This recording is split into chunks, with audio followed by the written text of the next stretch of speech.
Good evening, second graders.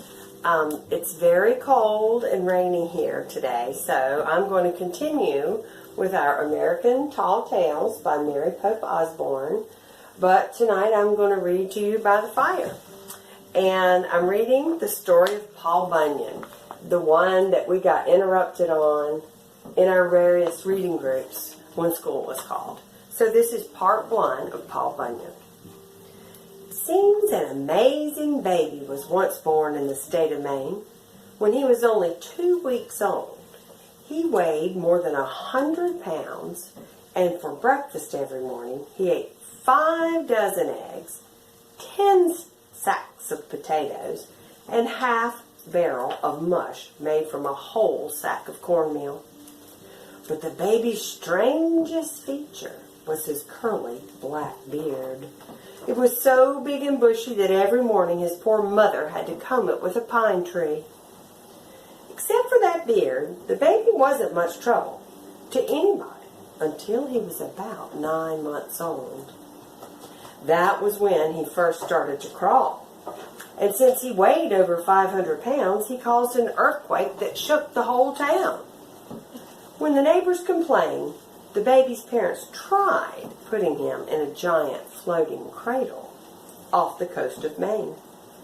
But soon a delegation of citizens went to the baby's parents and said, "We're sorry, folks, but you'll have to take your son somewhere else. Every time he rolls over in his cradle, huge waves drown all the villages along the coast." So his parents hauled the giant toddler to a cave in Maine, in the woods far away from civilization, and said goodbye. "We'll think of you often, honey," his mother said, weeping. "But you can't come back home. You're just too big." "Here, son," his father said, "I'm giving you my axe, my knife, my fishing pole, and some flint rocks. Goodbye, and good luck." After his parents left, the poor bearded baby cried for 30 days and 30 nights.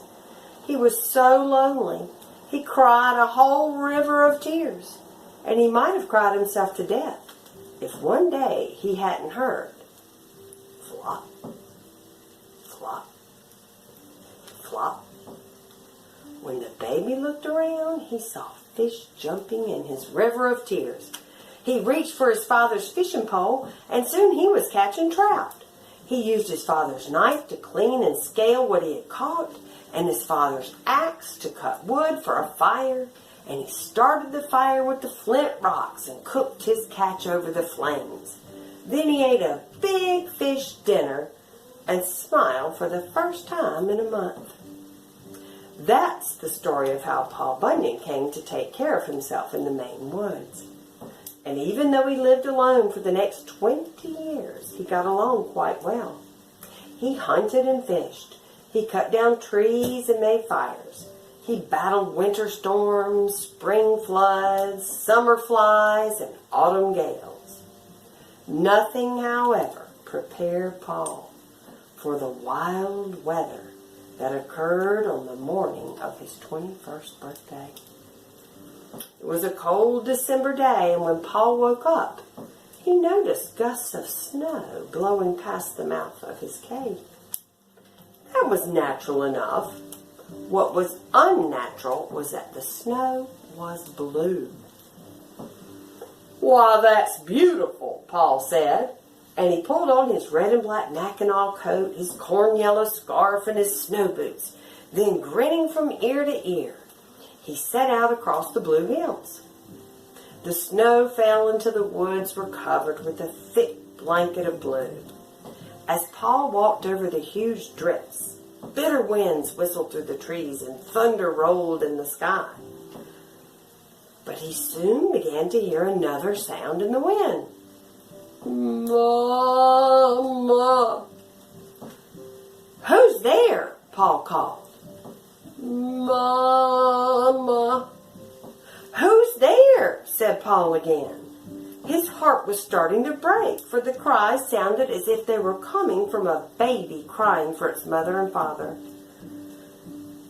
"Mama!" "Where are you, baby?" Suddenly Paul saw a tail sticking right out of a blue snowdrift. When he pulled on the tail, out came the biggest baby ox on earth. Except for its white horns, the creature was frozen deep blue, the same color as the snow. "Hey, babe!" Paul shouted. "Ma, ma, ma."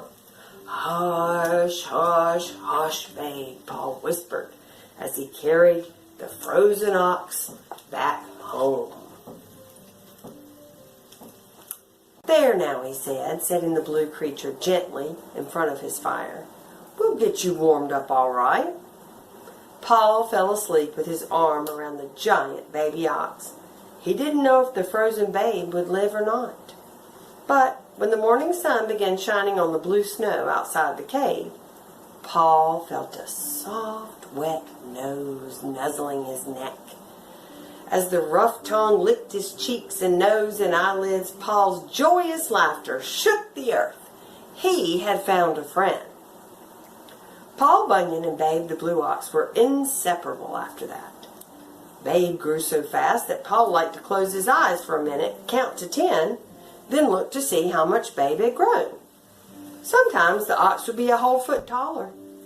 It's a known fact that Babe's full-grown height was finally measured to be 42 axe handles, and he weighed more than the combined weight of all the fish that ever got away.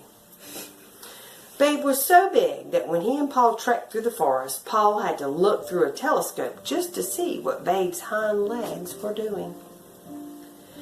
In those times, huge sections of America were filled with dark green forests, and the forests were filled with trees. Oceans of trees, trees as far as the eye could see. Trees so tall you had to look straight up to see if it was morning. Or maybe, if you're lucky, you would catch a glimpse of blue sky. It would be nice if those trees could have stayed tall and thick forever. But the pioneers needed them to build houses, churches, ships, wagons, bridges, and barns. So one day Paul Bunyan took a good look at all those trees and said, "Babe, stand back. I'm about to invent logging." "Timber!" he yelled, and he swung his bright steel axe in a wide circle.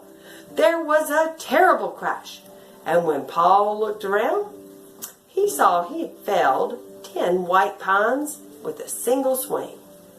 Paul bundled up all the trees and loaded them on the ox's back.